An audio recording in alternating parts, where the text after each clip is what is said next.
পুরাতন tennis complex, যেটা আমাদের স্টুডেন্টরা খেলাধুলা করে রাজশাহী বিশ্ববিদ্যালয়ের, সেখানে কাজ করার উন্নয়ন কাজ এক পর্যায়ে তারা একটি ধাতব সদৃশ বস্তুটি উদ্ধার করে আর কি। তো পরবর্তীতে আমাদেরকে জানানো হয় এবং সঙ্গে সঙ্গেই আমাদের যে বোম ডিসপোজাল ইউনিট আছে তাদেরকে আমরা অবগত করি এবং সেই সাথে আমাদের মাননীয় পুলিশ কমিশনার স্যার এবং আমাদের ঊর্ধ্বতন সকল কর্তৃপক্ষকে আমরা অবহিত করি।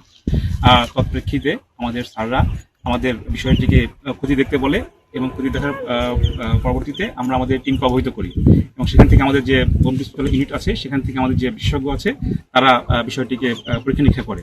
পরবর্তীতে তারা পরবর্তীতে তারা হচ্ছে আমাদের মাননীয় প্রক্টর স্যারের সাথে কথা বলে এবং স্যার আমাদের জি স্যারকে অবহিত করে। তৎপরবর্তীতে আমরা বিষয়টি সমাধান করার জন্য সিদ্ধান্ত উপনীত হই আর কি। নিরাপদ সময় এবং নিরাপদ দূরত্ব থেকে আমরা হচ্ছে আমাদের সহায়তায় এটিকে আমরা নিষ্ক্রিয় করার ব্যবস্থা গ্রহণ করি এবং আমরা পরবর্তীতে আমাদের মাননীয় প্রক্টর স্যারের উপস্থিতিতে এবং আমাদের ভারপ্রাপ্ত কর্মকর্তা আছেন এবং আমাদের অন্য পুলিশ সদস্য সকল প্রোটোকল নিরাপত্তা প্রোটোকল মেনেই আমরা সেটিকে নিষ্ক্রিয় করতে সমর্থ হই।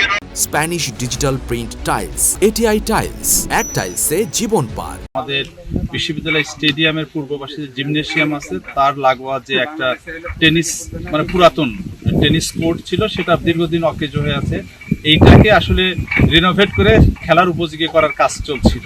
তারই প্রেক্ষিতে যখন সকালে শ্রমিকরা কাজ করছে, মাটি খুঁড়ে ওখানেকে লেভেল করার চেষ্টা করছে, তো ওই মাটি খুঁড়তে গিয়েই তারা দেখতে পায় যে এরকম একটা মানে অস্বাভাবিক একটা জিনিস, খুব শক্ত এরকম জিনিস তারা দেখতে পাওয়ার পরে নিজেদের মধ্যে কথা বলে এটা কি এটা বলার পরে পরবর্তীতে আমাদের মাধ্যম দিয়ে আমরা পুলিশকে ইনফর্ম করার পরে পুলিশ ওখানে যায়, গোয়েন্দা সংস্থার লোক যায়, সবাই গিয়ে যেটা দেখতে পায় যে আসলে এটা নর্মাল কোনো জিনিস না, এটা হচ্ছে একটা মর্টার শেল।